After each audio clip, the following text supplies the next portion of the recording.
This is Yuri, and welcome back to Yuri's Love.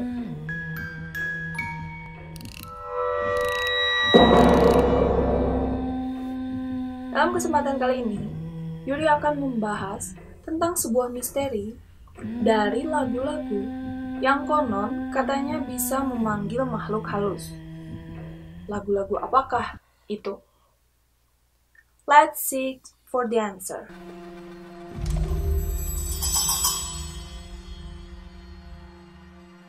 Musik dan lagu sudah ada sejak ribuan tahun yang lalu.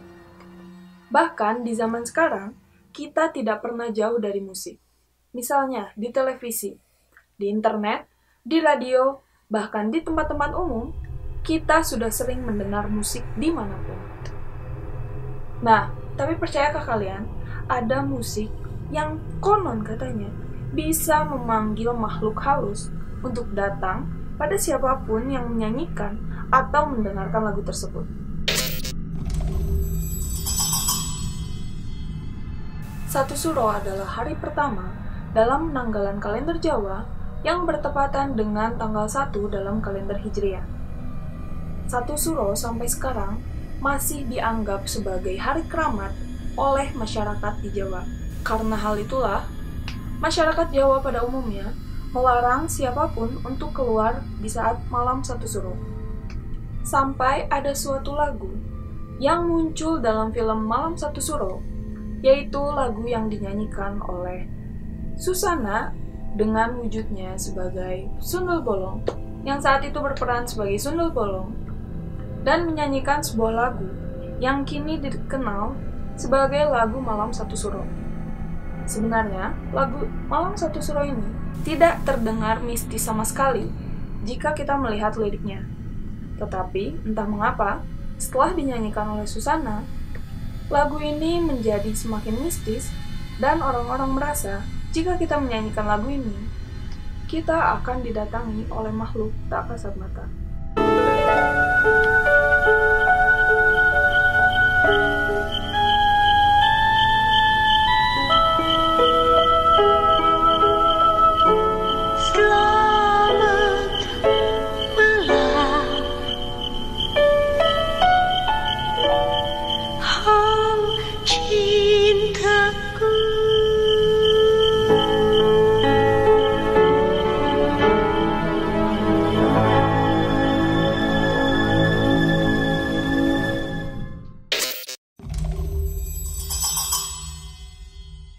Banyak orang yang tidak percaya bahwa sebuah lagu atau sebuah nyanyian yang diucapkan dan dilafalkan kepada sebuah boneka mampu memanggil makhluk halus.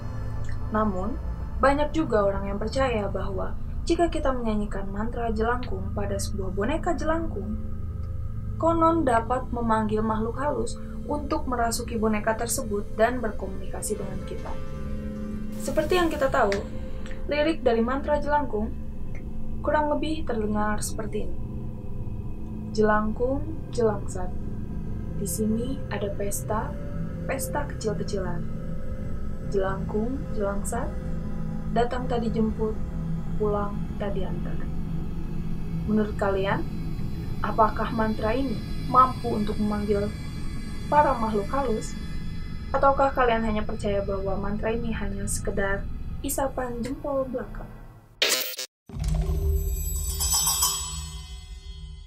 Sebagian masyarakat Jawa mempercayai bahwa jika kita menyanyikan lagu Lingsir Wengi, kita akan memanggil makhluk halus untuk mendatangi kita.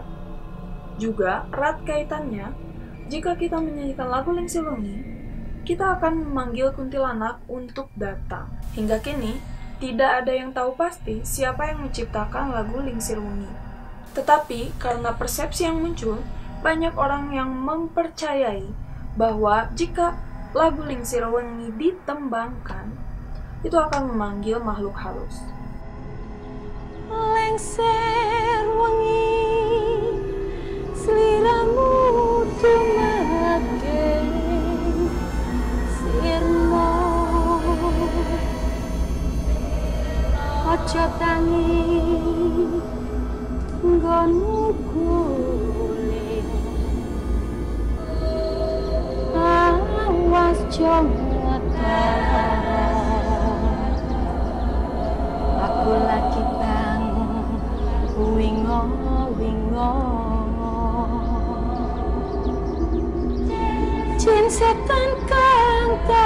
tusi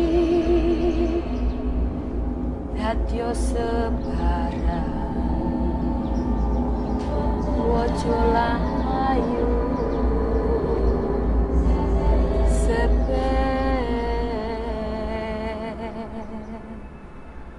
Menjelang malam, bayangmu mulai sirna. Jangan terbangun dari tidurmu. Awas, jangan terlihat. Aku sedang gelisah. Jin setan kuperintahkan, jadilah apapun juga. Namun, jangan membawa maut. Dari artiannya sendiri, memang terdengar begitu mistis jika didengar. Dan dengan persepsi yang muncul dari orang-orang, maka semakin banyak orang yang mempercayai bahwa lagu ini erat kaitannya untuk memanggil makhluk halus, termasuk kuntilanak.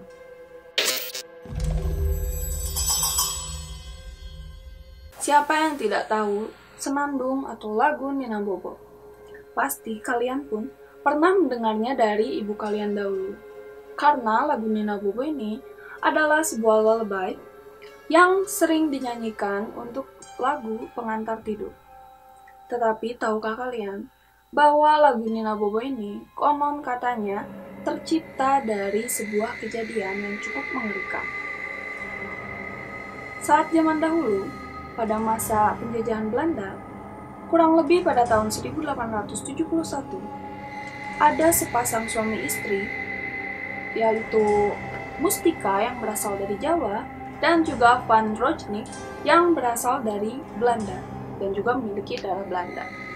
Mereka memiliki seorang anak blasteran tentunya, yang diberi nama Helenina. Namun, anak perempuan tersebut lebih akrab dipanggil Nina. Sejak kecil, Nina mengalami kesulitan untuk tidur, dan ibunya selalu membuat senandung, maksudku, menyanyikan sebuah senandung yang dibuat sendiri untuk sebagai lagu pengantar tidur bagi Nina. Dan Nina pun menjadi ketergantungan oleh senandung tersebut, sehingga setiap malam ibunya selalu menyanyikannya untuk membantunya tidur. Sampai saat itu, Van Rojnik, suaminya, memberikan lirik pada senandung tersebut, yang tidak lain adalah lirik yang sering kita dengar dari lagu Nina Bobo.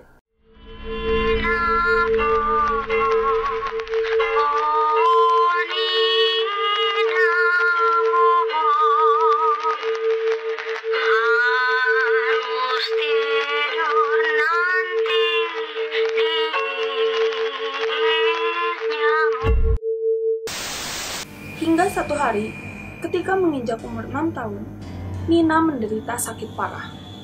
Sakit parahnya itu membuatnya tidak bisa tidur, semakin tidak bisa tidur di setiap malamnya. Tentu ibunya terus setia untuk menemani Nina dan menyanyikan lagu tersebut sampai Nina tertidur. Tetapi itu tidak berlangsung lama. Nina pun akhirnya meninggal dunia karena penyakit yang menggerogoti tubuhnya.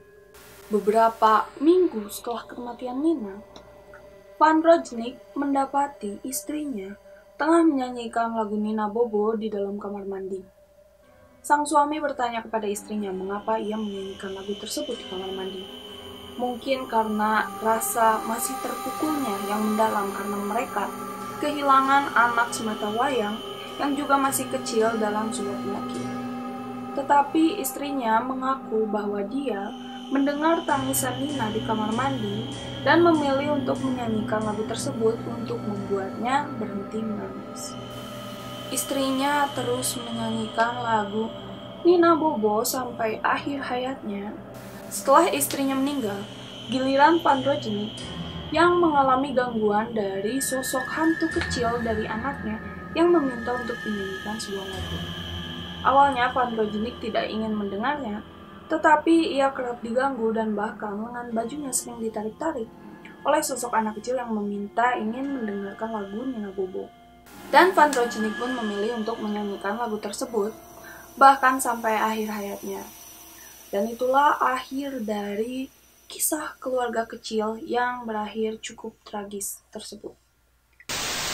Legenda kedua tentang Nina Bobo berkisah tentang seorang perempuan muda asal Belanda yang tinggal di Indonesia bernama Nina Mich. Pada suatu hari, Nina tiba-tiba mengamuk, tidak terkendali, dan membuat sang ibu kebingungan. Nina pun melukai dirinya sendiri dan bahkan tak segan untuk melukai orang lain, hingga sang ibu memilih untuk memasung anaknya agar tidak terjadi hal yang tidak diinginkan. Semenjak bertingkah seperti kesurupan, berat badan Nina mulai menurun secara drastis. Bahkan tubuhnya pun seperti menyusut, karena Nina tak ingin makan dan hanya mengamuk setiap harinya. Sampai satu hari, Nina tiba-tiba menjadi tenang. Sang ibu yang merindukan anaknya langsung memeluk Nina dan dia menyanyikan sebuah senandung yang lama-lama menjadi lagu. Dan di dalam pelukannya, Nina pun akhirnya meninggal secara tiba-tiba dan lagu Nina Bobo buatan ibunya seolah menjadi pengantarnya untuk tidur abadinya. Hingga saat ini banyak yang percaya bahwa lagu Nina Bobo tepatnya tidak memanggil hantu tetapi memiliki kisah kelam yang berada di dalamnya. Namun ada juga yang mengaku bahwa lagu Nina Bobo ini jika dinyanyikan di malam yang kelam dan malam yang sepi bahkan sendiri bisa terdengar begitu mengerikan dan juga memanggil sosok yang mungkin sama seperti yang berada di kisahnya tersebut. Setidaknya segitulah 4 lagu yang konon dapat memanggil hantu atau juga bisa dikatakan memiliki sejarah yang kelam. Bagaimana menurut kalian? Apakah kalian mempercayai bahwa sebuah lagu bisa memanggil makhluk halus? Atau mungkin kalian memiliki daftar lainnya mengenai lagu-lagu yang juga bisa memanggil makhluk halus? Jika iya, tolong tulis komentarnya di bawah. Dan jangan lupa like juga share video ini. Yang terpenting adalah untuk subscribe channel Yuri's Lore agar kalian tidak ketinggalan info saat aku update konten-konten terbaru dari channel ini. Sekian, dan see you next time at Yuri's Lore.